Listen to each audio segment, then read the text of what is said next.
Hello, everybody. Welcome to this episode of Party Like a Marketer, the podcast dedicated to cannabis marketing, public relations, and authentic storytelling. I'm Lisa Buffo, your host and the founder and CEO of the Cannabis Marketing Association. We have an exciting spring and summer coming up for you. We are launching at CMA a new product called Get Cannafax, which is an online subscription for our members only that takes information from scientific studies and translates it into facts and myths into basically more readable language that you can use in your communications and marketing, specifically to reach the canna curious and the canna averse. And for those of you who are Cannabis Marketing Summit fans or attendees and have joined us in the past, we are moving the in-person event until later in the year, but we are hosting an online 8-part mini-series this May and June and July. That's called Ask a Marketer Anything. So we're going to have 8 sessions. I'm going to start with the first one on May 21st, where the speaker will talk about a vertical within marketing, call it SEO or content marketing. We've got compliance and legal. We'll be talking about PR, 280E, brand building, all of these in different sessions. The speaker will talk and give their take on it for about 10-15 minutes, and then there will be 30 minutes of open Q&A. And those are going to be mostly on Tuesdays. We have one Wednesday session, but mostly on Tuesdays at 4:20 Eastern time, and we'll go until 5 o'clock. You can register for that on our website if you are a CMA member at thecannabismarketingassociation.com. And the first one is open to the public, and that is May 21st, 2024. That being said, if you are interested in engaging with CMA, either as joining as a member, advertising on the podcast, or advertising in our media kit, please reach out to us at membership@marketingcannabis.org, and you can learn more. Now let's jump into today's episode. Today's episode is fantastic. I had a great conversation with Kate Biggs. Kate Biggs is the Senior Director of Ad Sales at LeafLink. She's a seasoned executive and a results-driven leader, and Kate has demonstrated an exceptional ability to lead high-performance sales teams, drive revenue growth, and establish enduring client relationships. With an extensive background in the cannabis industry, working at MSOs such as Acreage Holdings and Curaleaf, Kate brings a strategic, customer-centric approach to the table, leveraging a unique blend of leadership, innovation, and cannabis industry expertise. Let's hear from Kate. Lisa, such a pleasure. Thank you. Yes, I'm very excited to speak with you today. First, could you just introduce yourself to the audience so they can get to know you? Who is Kate? What's your background professionally? How did you get into cannabis? Let's talk to the audience a little bit about yourself. Yeah, definitely. So I'm originally from Ireland, which you might pick up as I talk. But I started my career with Irish distillers, who are the brand owners of Jameson Irish whiskey. And I moved to the US in 2011 to join their US parent group. So I spent like 8 years in a variety of sales leadership roles with them, starting in Las Vegas. So, moving from Ireland to Las Vegas to learn to sell alcohol was quite a baptism of fire, which is fair to say, but something that I loved. And that experience really taught me the importance of having a really strong sales team and, working with a really strong distributor partner. And, throughout my time with Pernod Ricard, I really got extensive experience in working with those distributor partners. And when I relocated to San Francisco, I just consistently heard from cannabis brands about the challenges that they were facing in terms of selling in California. So it made me realize that I could take some of my experience from the wine and spirits industry and help some of these cannabis brands, with their go-to-market strategy. What year was that? Say again? What year was that you went 2019. to? 2019. Okay. Yeah. So the appeal for me as well is I really wanted to learn like a new industry and learn from the legacy growers and operators that had been in the industry, since day one. I think in the cannabis industry, there's so many entrepreneurial spirits, and I really thrive like working with those kind of like-minded people. So that's how I got into it. I worked for Acreage Holdings and Curaleaf, selling to dispensaries, their key accounts in California. Um, and that's when I came across like LeafLink. I was just hearing from these dispensaries about the challenges that they would, face every day, like inventory management, category management, cash management, just the basics of getting the right product at the right time. Um, and I saw LeafLink were really trying to like streamline that whole cannabis supply chain process. And I thought, okay, this company is really going to make an impact on the industry for the better, and really streamline these operators' lives. So that's what attracted me to LeafLink.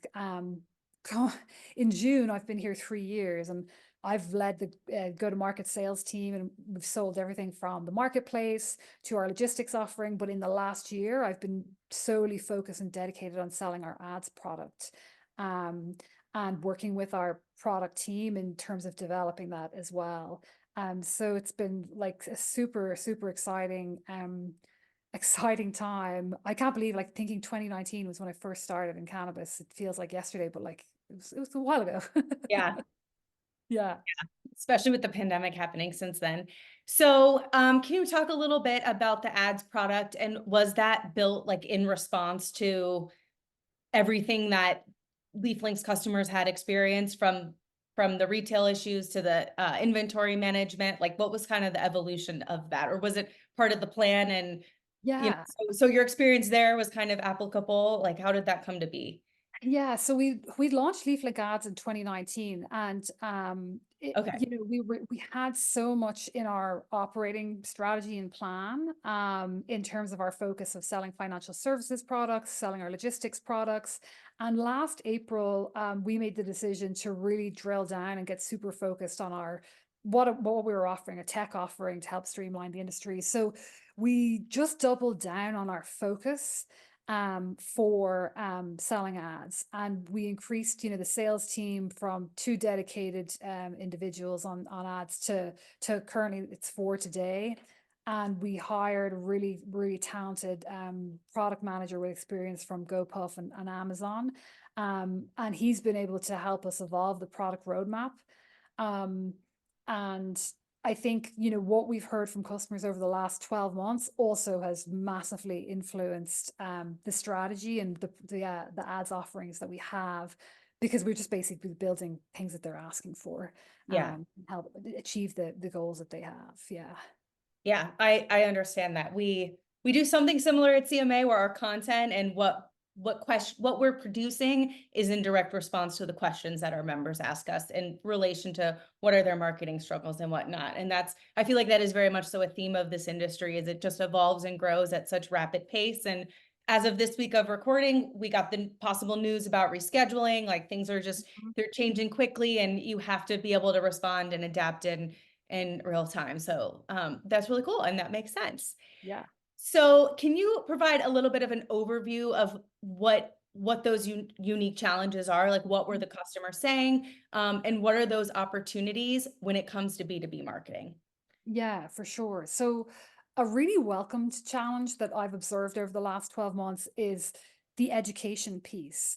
Some of the user personas that we talk to are heads of marketing, heads of digital marketing, but not all of them have that background. Like, we're talking to operators that are wearing many, many hats, Yeah, managing sales, managing distribution, managing HR.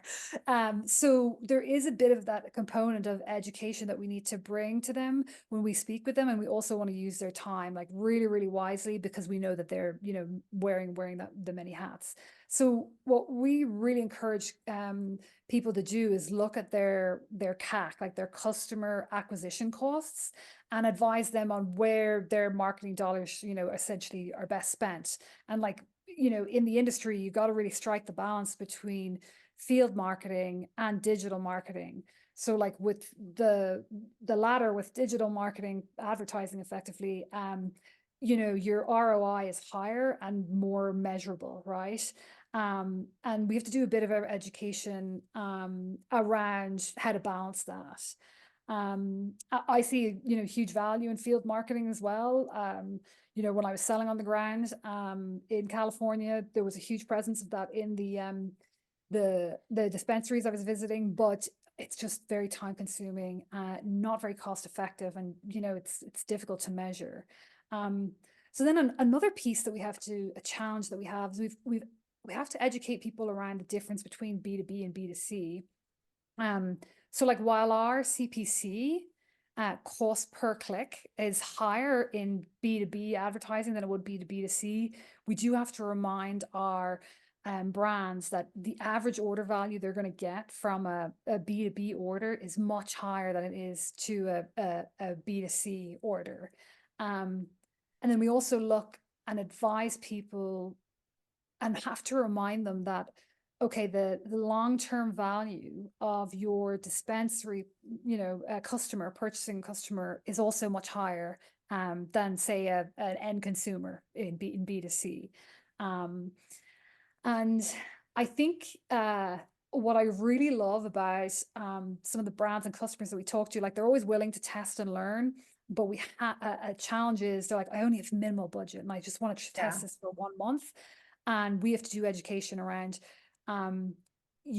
you have to have 3 to 8 interactions with a dispensary buyer before they are willing to make a purchase or they trust your brand. So like multi-month campaigns are recommended, like a minimum of 3 months. The month is it's okay, but it's not really going to drive the needle. So like if you're really going to spend your dollars, like hold off till you can commit to the 3 month is what we would advise. So also like the importance of evergreen strategies is a big one. There's a reason why Coke like consistently advertise, yet they're the number one soft drink in their category. Yeah. So there's some education around that as well. But like we recognize that we've been to be consultative with our brands and just provide the insight and the value that we see looking across all brands, marketing strategies nationally, and in all states as well. Yeah, and I appreciate you making the distinction about B2B and B2C because in this industry, for brands in particular, they have to do both. They are Yes. selling to retailers to get their products there because that is how they interact with the consumer. And so because you can't just do, direct from the brand, there's no Mhm. D2C in this space for licensed products at this point. That is a kind of a longer term marketing thought process, but they're also at its core different strategies and different Yes. ways of thinking about it. But in cannabis, they are related and they are tied together because the retailer is ultimately where the customer is coming to ask for the product. And, that can be different. There's different retailers, right, that would carry a brand. Right. So they do have to think about both of those and think about their costs and relation. So I appreciate you, first of all, calling that out because that is a big task that requires a lot of resources that Mhm. brands just don't have right now. And it's also two completely different thought processes that for one, and I talk with brands and retailers a lot, and they, like you said, they don't necessarily have a head of marketing or they don't necessarily have one person dedicated to just strategy. And then Right. normally in like larger businesses or corporations, they would have someone who's just B2B marketing or just B2C marketing, not let alone doing both plus all these other business functions and operations. And it's difficult. It's a challenge. So Yeah, I think about like the day and the time that we have in cannabis, the marketeers that like Jameson Irish whiskey had when I started selling it. Like you said, we've dedicated campaigns teams, dedicated digital, dedicated social. Like it gets that granular.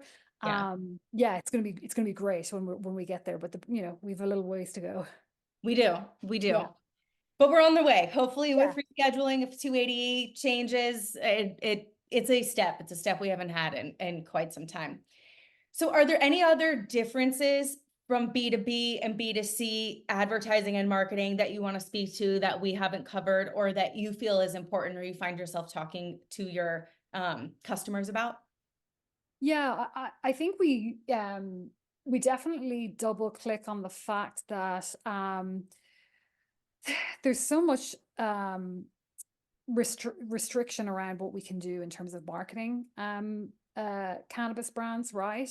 And the beauty of, being on a B2B platform like LeafLink is that you essentially know that it is a marketplace that it's a private marketplace where we have recruited qualified buyers, qualified brands that go through a compliance process. And when you spend on advertising, there's no risk of your advertisements being taken down effectively, which some people have experienced through avenues like Google and whatnot. But I think that's one thing that we need to, like, we double click on with people. Like, there's you will see the ROI here, and there will be no risk of things being taken down from a like regulations perspective.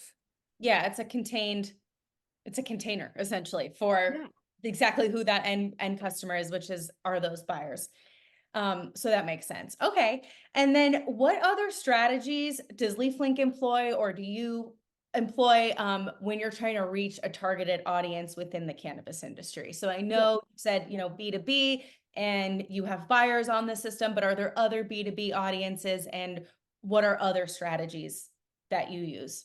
Yeah, so I think you probably know this, but I want to make sure that the audience knows this. Like, LeafLink is the largest community of licensed operators in the US. So we have over 12,000 retailers and brands, like cannabis companies as a whole, across 30 markets on the platform. So like, we're consistently adding more and trying to increase the penetration of each state. So it's just more of a captive audience. So to say that we have that captive audience is really, an understatement. So specifically, like, our ads with CPC, so like our cost per click ads and keyword and category word search, we are ensuring that we're serving those ads to the right purchasing managers at the right time, like specific to exactly what they're looking for. So like, if they're looking for, a flower, or if they're looking for a specific brand, and you've bid on that keyword search, your brand will be served to that retailer. So we know that they're prime for purchasing something as they're actively searching for it. And then our ad server, which delivers these ads, also is taking into consideration the retailer's shopping habits and what they have purchased before. So it's really, really getting very, very smart about ensuring that our retailers get exactly what they want served to them when they want it served. We are currently beta testing targeting as well, in which we will reserve an ad to a specific user group, whether it's retailers in a specific zip code, retailers within a specific chain, retailers that haven't ordered from this specific brand in 90 days, or whatever the brand has asked us to target in on. We're currently beta testing that. Which just gives us the power to just pull more levers and get really, really, specific about getting in front of that targeted audience. That makes sense. So it's you can drill down even more within. And do you also know, when you say 12,000, how much that represents of the total market of retailers? I know it's kind of just for the audience, so they have kind of a sense. I know we have like 51% market share of the total brands and retailers across nationally. Yeah. Cool. So that makes sense. Okay. And then what are some other ways to maximize effectiveness? Like, there's the different strategies and the different personas, and, sort of the strategic, conceptual, high level of how, but also what are the different ways to make it better, maximize it? Yeah. So we really encourage brands to think about what are the goals they have for the campaign, and just be really specific about that. So are they building brand awareness in a totally new market? Or are they trying to cross promote a new product category that they've just launched? Like, for example, they might be really strong in vape and they've just launched gummies, but they want to get that in front of their existing retailer base. And then another question that I always ask them is like, how important is it to you to increase your average order value with existing dispensary partners? Because a lot of people might be focused on like securing net new retailers, Yeah. but I always encourage people, like, if you can get your tier B accounts, dispensaries, classified as tier A based off of the volume that they're ordering or the number of products and SKUs that they carry. Like that's just going to do so much for your business, you know. When I think about when I worked in wine and spirits, you know, the top 20% of our accounts did 80% of our business. So Yeah. you taking that tier B to tier A is so, so important. And like just being focused on net new accounts, uh, you know, it's you're kind of wearing, you know, blinders, right? I think you should increase the value of those accounts. So basically, we asked them to determine those goals, and then our team are pretty consultative about, okay, what are the best combination of ads that you guys should run within your campaign to achieve brand awareness, increasing average order value, getting net new retailers, or getting new products in front of people. So yeah, that's effectively number one. And this is a really the next one's a really obvious one, but it's just a key component for success is making sure that your menu on LeafLink is updated and is reflecting the best that your brand has to offer. So like, you know, the retailers trust your menu to be correct and accurate, and you should rely on your menu to articulate your brand story, articulate the correct pricing. Your inventory as well must be accurate. So we ensure that advertisers, you know, get some time with our account managers to review their menu and make sure that they are putting their best foot forward before they even start advertising, to ensure that they get the most, you know, ROI out of it. Another piece is like being really thoughtful about your creative. So we make recommendations on what like best in class creative looks like. And it's important like to include a call to action within your creative, whether it's like learn here more now, or if you're running a promotion, like call out the fact that you have a promotion. And then the fourth piece is, I think this is just so, so important. It requires a bit of work on the brand side, but it's to really utilize the ads insights platform that we give you access to when we set up your campaign. We are completely and fully transparent about the success metrics that we're looking at to measure the success of your campaign, and we give you access to that. And it looks at like your impressions, your click-through rates, the retailers that have engaged with your ad, clicked on it, but not necessarily have ordered. And you can share that information with your sales and marketing team. So it's almost like a warm lead list. And yeah, your sales and marketing team have to do a little bit of work and look at the data, but it's really, really powerful.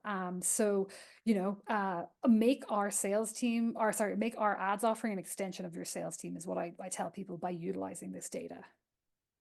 Yeah, it sounds like even us, it's like we use HubSpot, right? So we are B2B as well, very similar, but when you do even things like your newsletter, right? It has the same type of capability where you can see who's opened it, you can see who's clicked on things, and you can see how they have engaged. And that is exactly what marketing is supposed to do, which is create the top of funnel for sales to pick up and kind of bring it down as you get to see and measure what is the interest, what is the engagement, and then based on that, how hot might that lead be, and what type of content are they interested in? What are they engaging with? Is that, you know, speaking to something? That's an insight that the sales team can use. So I'm glad you called out like how those things relate together, because that's how it should be used. And everything you've just said too, also, when I hear that, these are like the same conversations I have with dispensary marketers on the B2C side. It's how do you increase the average order value? How do you increase that customer loyalty? How do you show them new products they haven't seen before,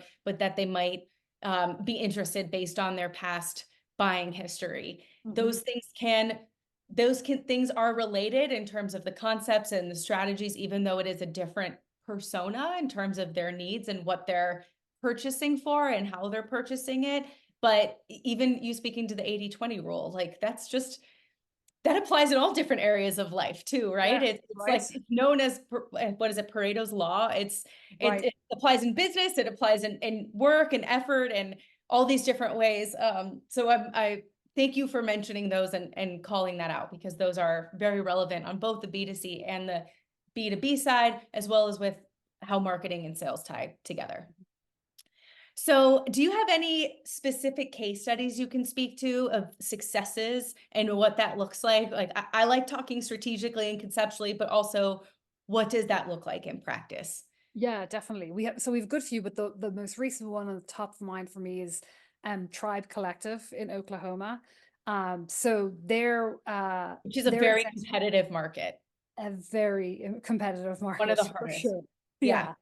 Yeah, I'm really, really proud of what Tribe have been able to do. You know, they initially experienced a huge amount of success launching on LeafLink and leveraging the marketplace to become a leading brand in Oklahoma. But they recognized, okay, we've just got to like up the ante here. So their goal to increase like growth was they wanted to attract new customers, and they also wanted to engage those customers that hadn't made purchases in the last 90 days. And it was, you know, it was a thorn in my side when I was selling for Curaleaf is, you know, we would have stockouts on the shelf of a dispensary and couldn't get the reorder for the monthly, you know, on a monthly 30-day basis, but it would extend out to like 60, 90. And this was the same thing that, you know, Tribe were looking for and were trying to prevent. They recognized the importance of, okay, net new retailers, but again, engaging consistent reorders as well. So they realized like they needed to make you know, pretty strategic shift in their marketing and customer engagement. So they engaged us on ads, and what they'd done was like taken a twofold approach essentially to their advertising campaign. They did a featured brand ad campaign, and then a retail dashboard campaign. The featured brand is on our shop brands page. And that's where your retailer will go to search for and shop on brands. And then the dashboard page is it's like it's a banner ad on the first page that a retailer will log into when they log into the platform. It's almost like the control center of their account. So they essentially did the two-pronged approach, and they wanted to make sure that they were, you know, bringing in, like I said, net new retailers, but also re-engaging the people that hadn't ordered in about 90 days. So after like a 6-month campaign with us, they were able to re-engage 36 clients. They added 11 net new retailers, and you know, this helped their GMV massively, and increase, you know, their What's revenue. GMV? Oh yeah, gross merchandise value is how we, you know, classify revenue on the and orders on the platform essentially. Um, so you know, they did all the right things, right? They were very thoughtful about their goals. They were very thoughtful about their creative. They had their menu optimized correctly. They advertise in 2 different types of spots on the platform. And then they were actively looking at that data insights portal, and, you know, monitoring their success. So for us, when somebody goes 6 months advertising, has these type of results, says, yeah, look, we're ready to reload. You know, that's a huge win for us. And that's the type of, you know, engagement and commitment we encourage other brands to do, right? Because, you know, it doesn't happen overnight or in the first month, but it happens when you're committed to it for a multi-month campaign.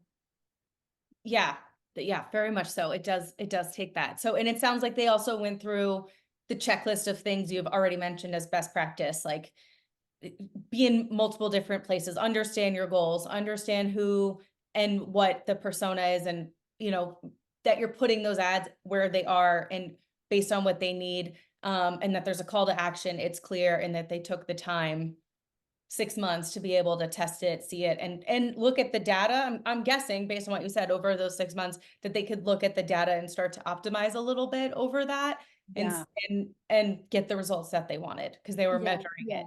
Yeah, they're very shrewd operators and marketeers as well. They rolled out all the right things. That makes sense. Yeah, I love hearing those stories. And I also want to get your thoughts on storytelling and how that relates in marketing. It's something we talk about on this podcast a lot, that, and certainly in the early days of the industry, you know, as an industry, we sort of have this responsibility to talk about what is cannabis? How does it help people? But now that we're getting more to a place where it's a little bit more accepted, it's really important for brands to be able to say, here's why I'm different, or here's what makes this product maybe a nuance in how it was manufactured, or some element of the product that makes it a little bit different than its competitor, or what makes it better in that brand's mind. But it's hard to do that when you're talking about display ads and banner ads, where you only have so much space, and it's okay, it's a little bit on a screen, and click here to learn more. So how do you weave storytelling in when, like you said, these buyers are like, they're shrewd buyers, right? They know they're purchasing manners for retailers. They have a good sense of what's out there and whatnot. How do you view storytelling, first of all, in B2B marketing, but also how do you kind of advise or coach on it in that sense within, well, just in Yeah. general, but also I guess within the platform? Yeah, I think the storytelling is integral for any business, any packaged goods business, right? And we encourage brands to ensure their menus are up to date in terms of company and then product description before they even start advertising. Because where a retailer is going to go learn more about your brand after they see the ad is click through straight to your menu, and that's your opportunity to tell your brand story. Mm. Our banner ads, placements for brands like visually allow you to make an impact and tell the story. But like you said, there's only so much real estate on that banner ad, right? And then when you think about like our CPC, the cost per click, category and keyword search ads, it's just that little bit harder to tell the story when you're trying to capture that retailer in that moment when they're ready to purchase. But without giving too much away, we do plan to explore an option to offer shoppable video format that allows brands to promote their products through video on LeafLink to drive more retailer education, engagement, and then awareness as well behind that brand. And I think that's when you're going to really see the ability to tell your brand story in an ad format on LeafLink. And where the idea came up for that is essentially like as a sales rep, like when you're in there, you're articulating, telling that brand story and telling people what the bud tenders, the purchasing managers, what's unique about their brands, and like how do we bring that on platform, and make it a really, really scalable kind of education piece for the industry and for these brands to get that brand story out there. So exciting things to come in terms of storytelling with your brand on ads, LeafLink, in the latter half of this year. Yeah, and that's awesome because video does allow you some creative freedom, and it's standard across, well, engagement on social media, right? Even Instagram, like everything is prioritizing video. But I know when I shop online, whether it's for a dress or a blender or something, you can literally watch the video that shows you, look at it from 360 angle, look at how it looks and how it moves, or this is how the product works. And those things can actually make the difference of, I think I know what this might do, or what it's like, or what this company is, and oh, I can actually see myself buying that, and that does look like a fit, and I like what I'm seeing, and take that, a curious buyer, a step forward, but allow the brand control of the narrative and just a different format to be able to tell it when you can only do so much in words and creative space. So that's really exciting. Yeah, we're excited about it. Nice. Okay. And then, so we've talked about storytelling, we've talked about strategy, we've talked about some of the nuances in B2B, B2C, and compliance, but ultimately success comes down to being able to measure it and define it. So what are some of the metrics that you use to measure the success of B2B cannabis marketing? And also if there's any that you would say are, I don't want to say vanity metrics, but it's kind of like on social media, right? Some people are like, oh, I have however many followers. But if you don't have engagement, like what are those followers worth? So what are the success metrics? And then are there any where you would say, this might be important, but you want to look a little deeper into what that actually means or what that story is? Yeah. So this came up from our customers, they were saying that they advertise B2B, but they were not really clear on the ROI and didn't feel that there was a lot of transparency from the particular provider they were advertising on. So our data team, as I mentioned, we have this insights portal that we give to advertisers to basically, see all of the metrics that we use to measure their campaign. And, the data team have really, really evolved its robustness over the last 9 months based off of like that feedback that we've heard. And we just want to give people full transparency, right? Now, there's so many metrics in there that we look at and to slice and dice the data. But in my opinion, the following are like the most important, right? So like, your impressions, if your goal is brand awareness, you want to know how many eyeballs are on your advertisement, right? So impressions is great, but like, the example you use on Instagram, like followers are good, but like how engaged are they in your content? It comes down to in advertising sales, it's clicks, like how many retailers are engaged or have clicked on the ads. So we measure that also. Another component is like how many retailers are actually purchasing from your ads. Is it demonstrating effectiveness of the campaign by them, purchasing and spending money towards the advertisement, and then not just the number of retailers, but like what are they spending? What is the ads attributed order value, like AOV, that they're spending? And that's a really important metric to look at as well when you're looking at somebody who's already an existing dispensary partner and they order from you on a monthly basis, but they've ordered this month after an advertisement, and you've noticed like, okay, your AOV is higher. Why is that? It's because you're advertising a specific product or SKU, or they've picked up a SKU that they've never carried before. So that's another metric to look at. And then I think I referenced this earlier on in our conversation, but new retailers are exceptionally valuable. Re-engaged retailers in the last 90 days, also exceptionally valuable. But getting your retailer to increase their AOV is what takes your tier B account to your tier A. They're going to drive more revenue for you. So we give you the ability to measure and look at the AOV that you're getting from that retailer, and then who's re-engaged after a certain amount of time. And I always encourage people as well is like to look at the we call it LTV, but the long time value of a retailer, like a net new retailer. You might get one net new retailer in your first month of advertising, but like you need to look at them over the next 6 months. If whether you continue to advertise or you stop advertising, the value they bring, and if they're reoccurringly ordering from you across that 6-month period after the first engagement that has been driven by a LeafLink ad, that you got to use that when calculating your ROAS, your return on ad spend. You invested in, say, January, and the revenue kept coming from this customer, the following 6 months, 12 months, whatever it may be. So I think they're the most important metrics. We have an incrementality metric as well that allows you to look at like, the SKU level that people are ordering. And it allows you to identify, okay, is this the first time the dispensary buyer has ordered a SKU from me, which is really valuable. Like I mentioned, like if you've launched a new SKU, or if you have always been a really strong player in vape and you've just launched gummies, and you can see, that new product category starting to make a move with, existing dispensary partners. That's a really good one to look at. And do you say that within a brand or as Yeah. a category as a whole? So like if you're a vape company and you release gummies and retailers start ordering gummies from you, well, obviously that's a good sign, but you mean that within a brand, not just as Yes. a category whole. Okay. Yeah. Okay. Okay.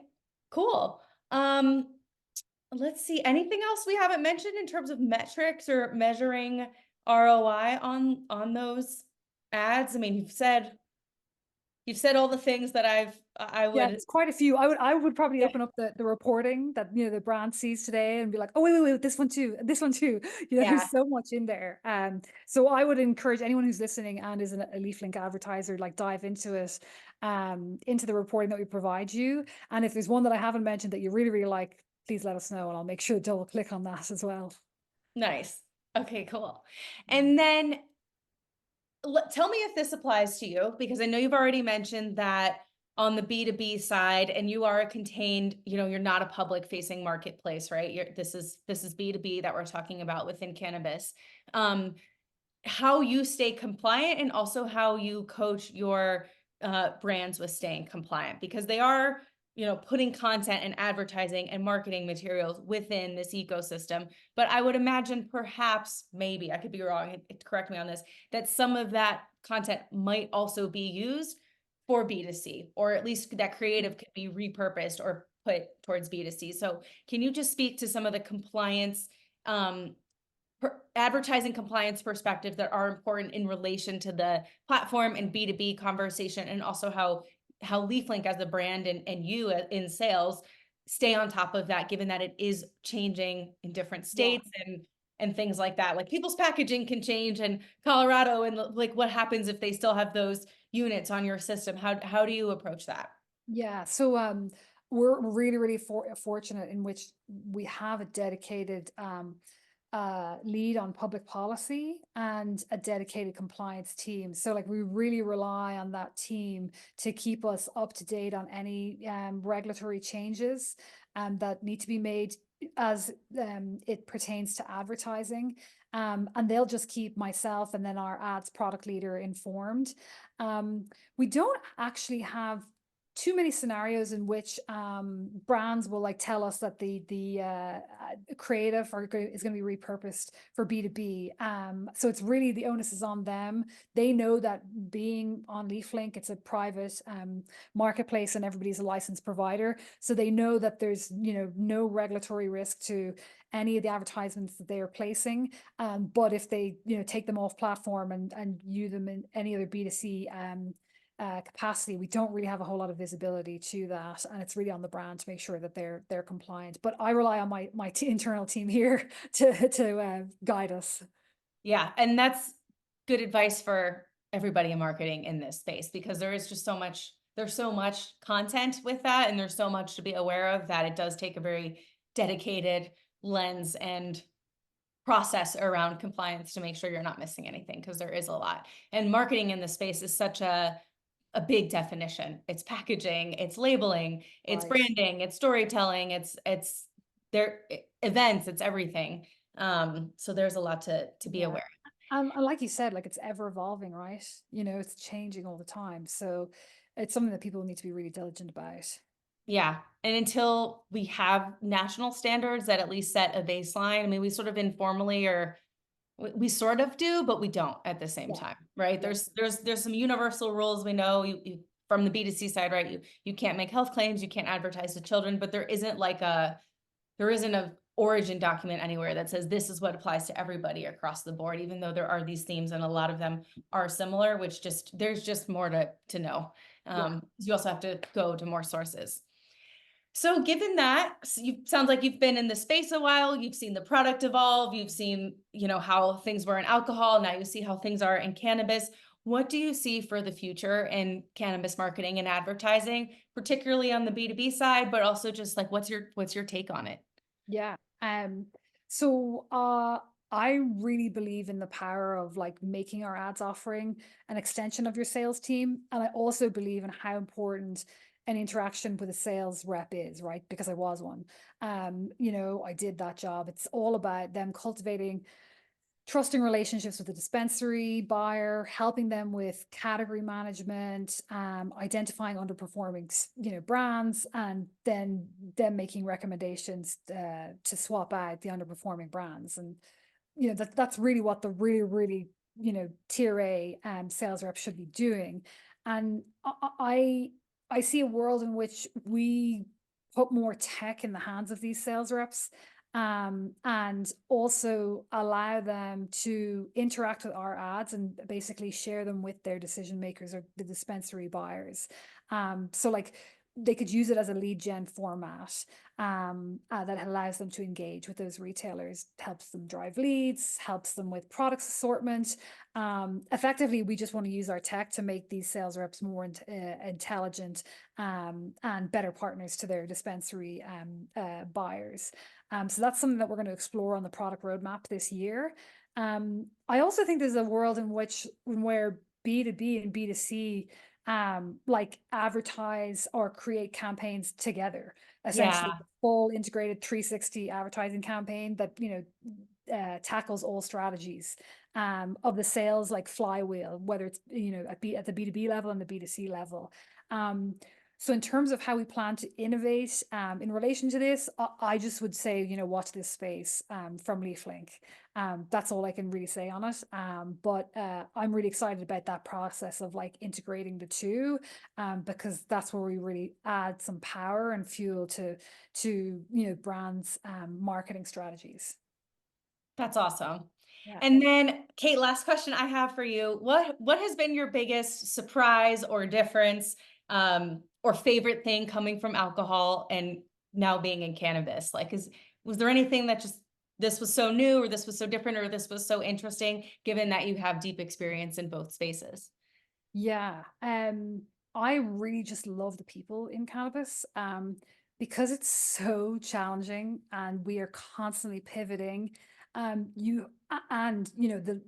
legacy operators in the space, they've just been at it for such a long time. Like I I think we all have this mentality of like us against the world, like we're going to figure this out Yeah. and we're going to solve these problems and we're going to band together.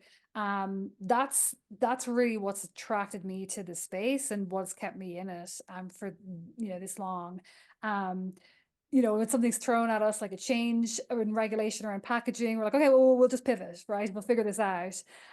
So that's been the biggest thing, I think, and what I've enjoyed mostly about it. And I love to see, our smaller brands like come on the platform and then just have exponential growth within the first 6 months, because it is just not an easy industry to operate in. And when I see that, that's just like so satisfying. Yeah. So yeah, it's really, that's what kept me in it. Nice. Thank you for sharing that. Well, is there anything else you haven't said today or want to mention to our audience before we wrap up? I think if you're a brand and you're listening and you'd like to learn more about LeafLink advertising, please reach out to adsales@leaflink.com, and we'd be more than happy to get one of our account executives on the line with you guys, and we can explore like an advertising strategy for your brand and the goals that you have. And then also, if you are currently a LeafLink advertiser, we're really grateful for the partnership, and we're really excited to continue to see your brands grow. We thrive when you guys thrive, so grateful for that. Well, thank you, Kate. I really appreciate you taking the time to come on the show today. Awesome. Thank you so much. Such a pleasure. Thank you for listening to today's episode. If you enjoyed this interview, please subscribe to Party Like a Marketer on your preferred podcast platform and follow @CannaMarketing on social media. If you are interested in learning more and joining the Cannabis Marketing Association or advertising on this podcast or our media channels, please reach out to membership@marketingcannabis.org, or you can visit us at thecannabismarketingassociation.com, where you can subscribe to our newsletter. See you next week.